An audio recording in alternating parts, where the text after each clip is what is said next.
the church. சபைக்கு இந்த 4 குறிப்புகளை நேற்று கடந்த வாரம் போதித்தேன். So second part today, இன்றைக்கு இரண்டாவது பகுதியாக I am going to jump into the fifth one. ஐந்தாவது குறிப்புக்கு கடந்து போவோம். Time is near. காலம் சமீபித்திருக்கிறது. Time is near. காலம் சமீபித்திருக்கிறது. Awake. எழுந்திருங்கள். Don't sleep. தூங்க வேண்டாம். Sleeping is good for the limited time. ஒரு குறிப்பிட்ட நேரம் வரை தூங்குவது நமக்கு நல்லது. Most of the brothers, they are always sleeping at home. அநேக சகோதரர்கள் வீட்ல தூங்கிட்டே தான் இருக்கும். They are not ready to take a job. ஒரு வேலையை எடுத்து போட்டு செய்யணும்னு தோணல. But women always wake up early and they going for the works.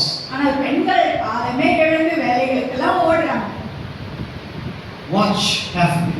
கவனமாயிருங்கள். Time is near. Do not give up. காலம் சமீபித்திருக்கிறபடியால் நாம் எதையும் விட்டுக் கொடுக்க வேண்டாம். Do not give up.